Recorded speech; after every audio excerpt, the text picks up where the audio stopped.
So I think the floor is open to questions. If you have any question about what was presented, please feel free to talk with us and with the TOOP team here.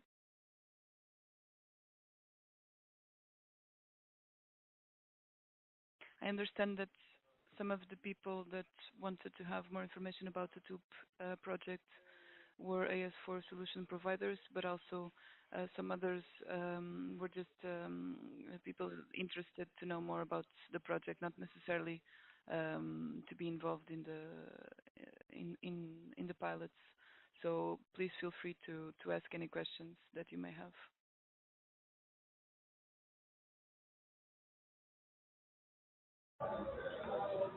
Hello. Hello. Hi, can you hear me? Yes. Sorry, my name is Rui Neto. Sorry, I couldn't spell my last name. It was a bit of a mistake. But I'm talking from Portugal. I'm from a small and medium-sized enterprise in Portugal. We are providing services in AS4, and we are currently working also in the BRIEZE project.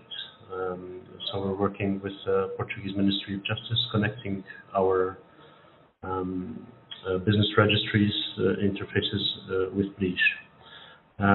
So I would like maybe to ask if there's in any way, if there's a possibility, how we could go about it to try and also explore the opportunity to connect with TOOP. I don't know if that's possible or not. I also don't know if you mentioned, I saw in the slides that you mentioned BRIEZE specifically. So I was wondering if you could tell me a little bit more if that's one example of where TOOP is being applied, or if it's still in the early stages.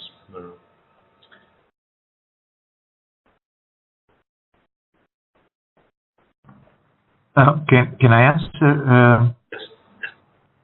Okay. Rui, thank you for the question. So I didn't go through in much detail what is the situation with BRIEZE, also because it's only now starting to emerge as a possible way forward. What we are exploring with Digit and DigiJust is a way to send the TOOP message, which is a request by an e-government application to be channeled to business register that is connected to BRIEZE, and to send it to BRIEZE so that it is channeled through BRIEZE. So that is, in a nutshell, at a very high level, the idea. We are exploring what is the technical feasibility of this, and if this happens, then I believe that this is something that will be available early 2019, maybe first quarter, but not earlier, if we are to go through BRIEZE. It will be interesting that even in that case, some part of the TOOP DP interface, data provider interface, will need to be added to the current BRIEZE interface. So the current interface that the business registers have with BRIEZE, for example. So it is always a possibility to cooperate. Of course, our resources are limited in the project, but there's always the possibility to, at least the willingness to cooperate is fine. And then if the business register wants to connect through BRIEZE, that might be possible in a few months from now. But at the moment, it is not something that where a firm decision has been taken. So I'm only mentioning it as an option. But we can keep in touch and see whether how this progresses. Okay, thank you. Evidently, I was asking because we also have some budget on our side, and it should last until 2019. So yes, if you keep us posted, maybe there could be some interaction on that end. But may I also ask how eventually we could? So Portugal is not. I didn't understand if Portugal is or not participating in this project. But if it's not, maybe can you provide more information of how we could perhaps participate? What projects are are ongoing and how we could interact more. I don't know. Maybe Robert, you would take that, the participation question. Thank you, Lefteris. Yeah. So normally we are building national consortia in the project, right? Okay. And have basically all the participants of one country engaged in one national consortium.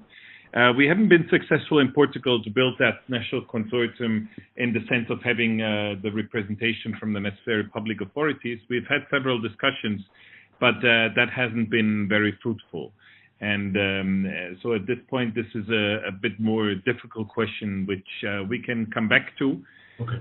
Of course, but it requires a bit more political deliberation. Okay, of course. All right.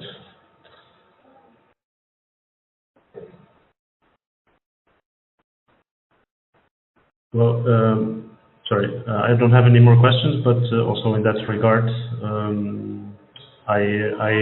maybe I can provide some contacts with the people I'm working for in Briche, that we are working with in Briche, and if so, I can send you some information on that if you'd like, for us to stay in contact.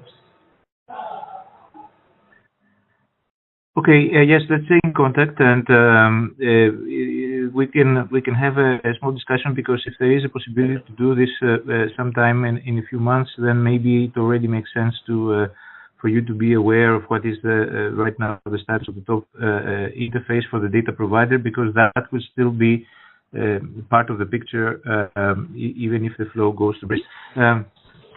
Okay, I'll do that. Thank you. So there are some more questions. I see one from Theo. Ines, should we answer this? Yes, I see in the chat. Two questions from Theo and another one from Jean-Marie. So okay. You can ask first Theo and then Jean-Marie.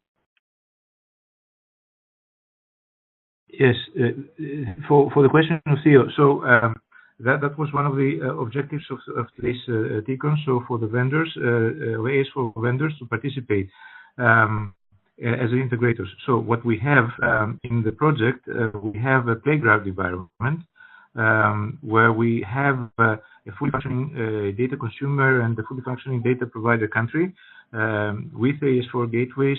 So the whole flow that we showed you there in the architecture is happening between real components in the playground environment. So what we can do with a new integrator is that we can make a playground available. In Theo's case for Flame, and then we can see how we have a bundle that is a top connector and the Flame gateway, and how can this work with the data provider country and the data consumer country. So that is a possibility from our side. Jerry, would you like to say a bit more about how to integrate in the playground?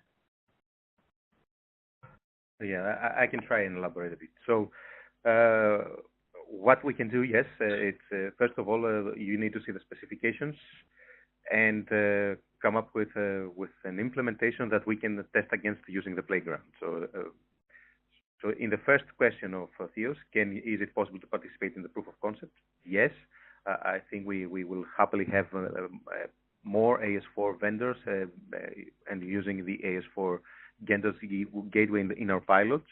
So yes, Theo, and the way to do that is first you make let's say a contact stating that you are ready and you will start implementing this interface. We can tell you a little bit more on what you need to do if you want with an internal call or some emails.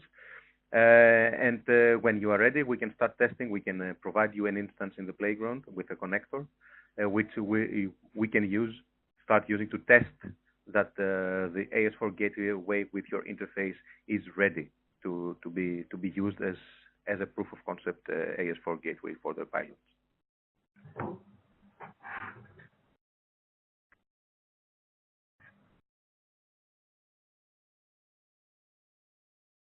Theo, how does it sound? I think you replied, perfect. Yes. Guys, Okay. many thanks, and I will be in contact. Okay. Okay, then the other question from Jean-Marie, that's more technical. Maybe if Jean-Marie could elaborate this question, I think it's probably directly for Jerry about synchronous, asynchronous.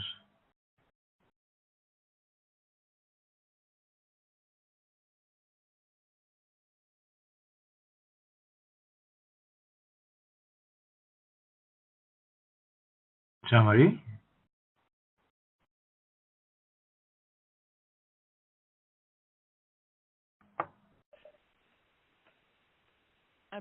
I believe that you can now speak, Jean-Marie.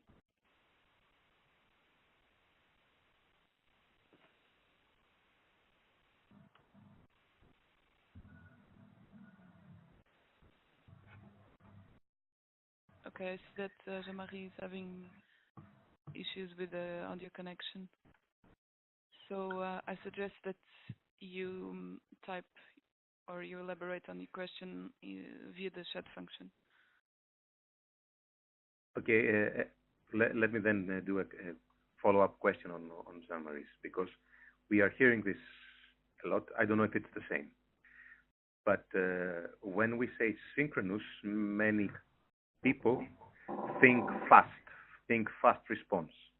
Is this what you're asking, a fast response? Or is the actual synchronous nature of the message, so the connection being open until we have a response? What's the synchronous message sending from your point of view?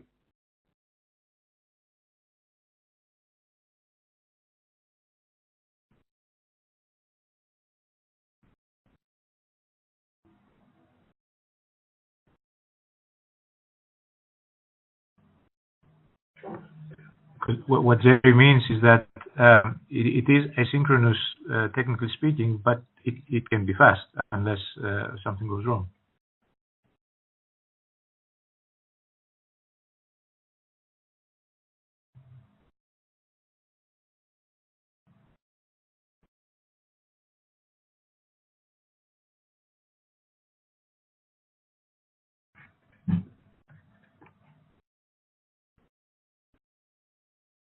Okay, Ines, I think we have no audio or no chat from Jean-Marie, maybe something with the connection. Yes, I believe it's something with the connection. Okay, we had his answer.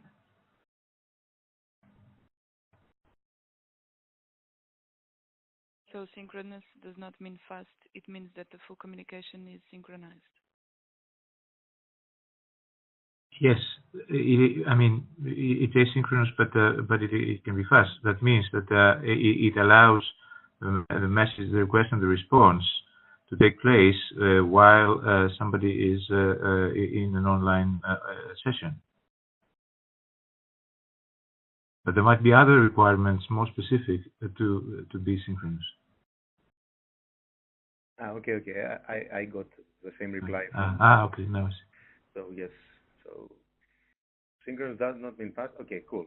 So it means that why would we need to have the full communication synchronized? Well, the assumption here, Jean-Marie, is that we don't know how fast this will be. We don't know how many data providers we will ask. We don't know many things when it comes to the question and the request submission in place. We can emulate an open connection between the connector and the DC and the member state backend system. We can emulate that. We can say that we have an open communication, synchronous communication that waits for a response when a request is being received by the member state to the connector. This we can do with some timeouts, of course, the same way we do with a synchronous request. But that's only to the point from the member state to the connector. Up to that point, because of the nature of the way we do data dynamic discovery and the nature of the message and the asynchronous, we need also evidences. There are many things that we need that can be provided more easily in an asynchronous way. And this is why we are preferring the eDelivery way of doing the communication between the realms.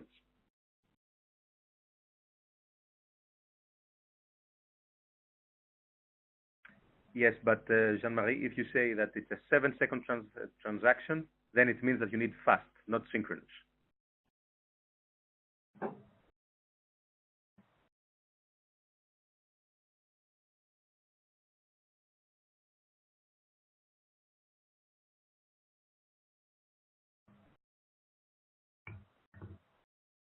Thank you for answering Jean-Marie's question.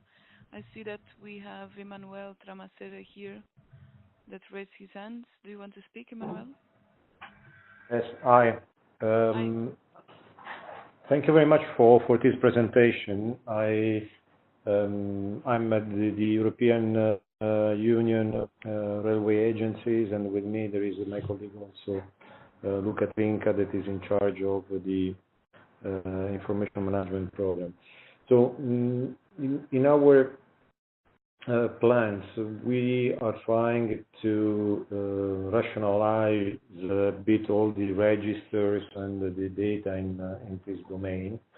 And most likely this could be interesting to see if we can, from time zero, think about these functions to be natively developed. Now that thinking to re-engineer a bit all the registers. So my question in this respect, would it be possible to exploit your expertise in order to define the specific requirements in order to have a full compliance of the systems in view of the TOOP project?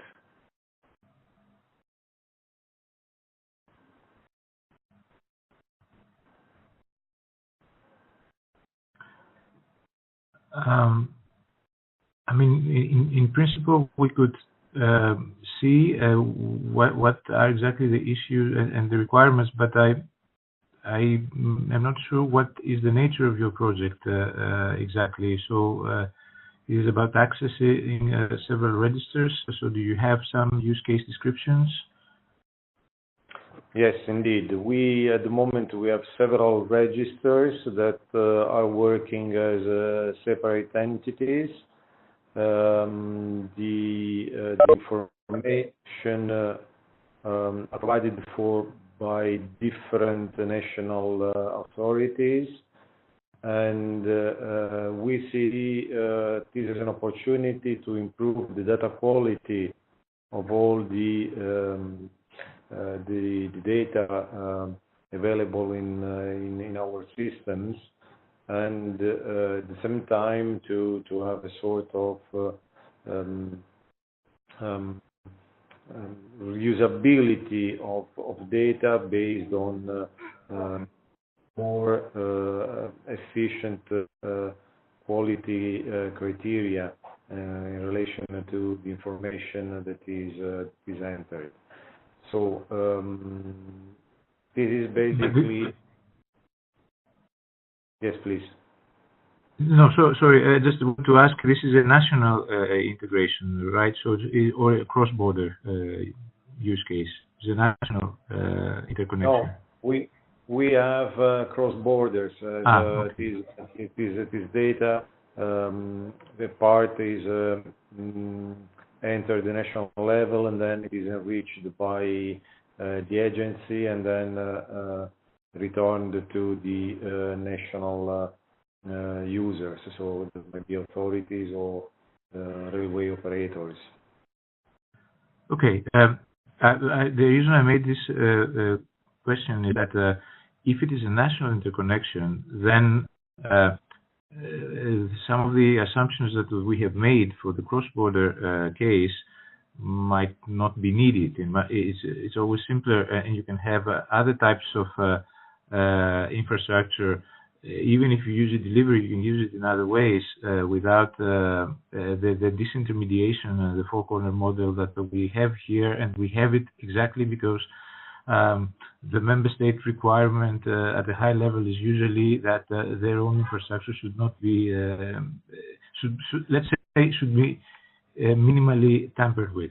So that's why I'm asking. So if it is a cross-border case, then yes. So a lot of these issues would apply as well. But if it would be a national, then probably it would be something that wouldn't fit very much.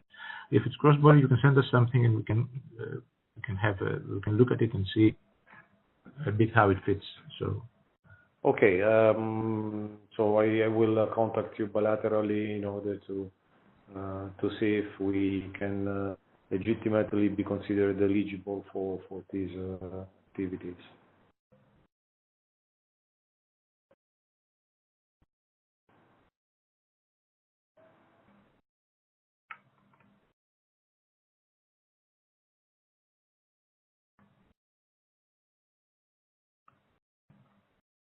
We still have some time until the end of the session, so if you still have questions, please feel free. Just maybe the messages are being sent privately. I would suggest questions to go to the public channel.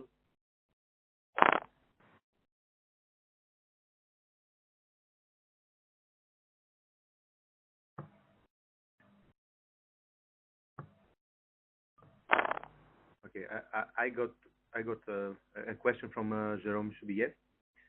So he says, finally, TOOP is defining a meta message transported with the AS4 messages that then when you receive this message, you know if it concerns both certificates, e-government, etc., instead of the usual AS4 message. When you receive it, you don't know which type of message it is. Am I right or completely wrong or not clear with my question? I think it's clear. We know what type of message it is.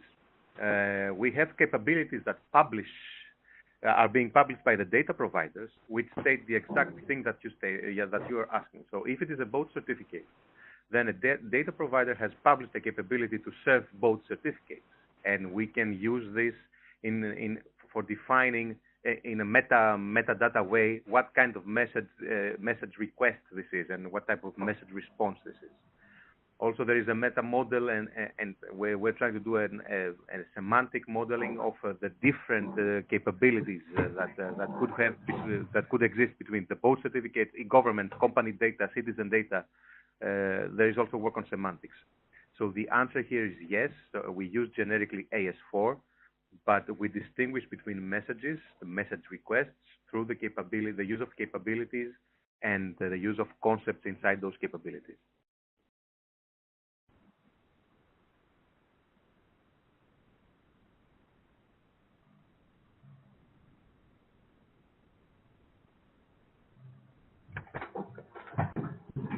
Does this answer your question, Jerome?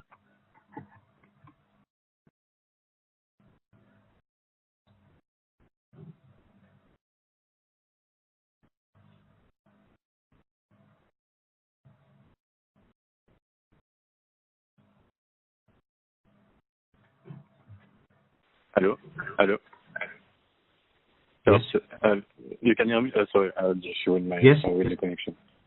So, yes, my question was, to me, I will continue to read info about the TOOP project. What is exactly the place? That's why if it's finally add some capabilities to the you are using ISR to exchange, and then if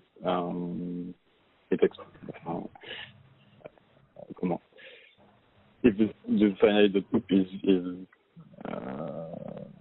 sorry, never mind.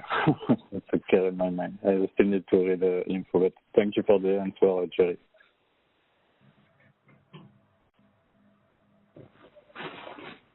Okay.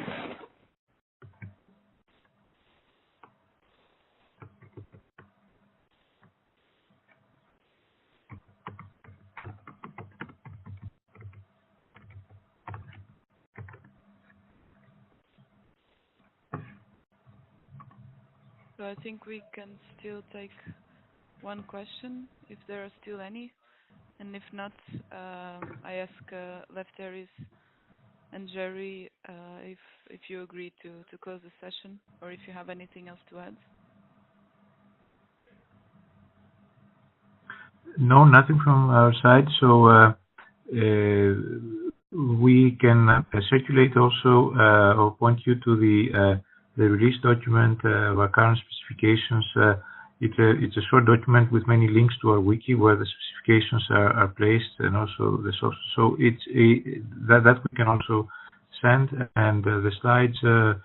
I guess Ines can also send, or they can be available on the CEF site. From our side, yes. So we are open in further discussions, and if there are any ways in which we can work together, that would be good. That would be welcome from our side. And thank you very much for organizing this and giving us the opportunity to reach the vendors, but also, as it seems, other interested parties and policy units and other parties that might benefit from the results of what we're doing. Thank you also, Lefteris, for your collaboration. Yeah, so likewise indeed, from my side. Yeah, of course. So indeed, we will set up a page available to everyone where we can share the information, the slides, and everything else.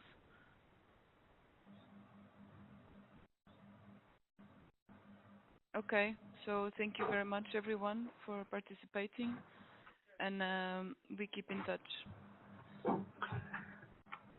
Thank you, Ines. Goodbye. Goodbye, everyone. Thank you. Bye-bye. Thank you. Bye. Bye, everybody. Goodbye. Ciao.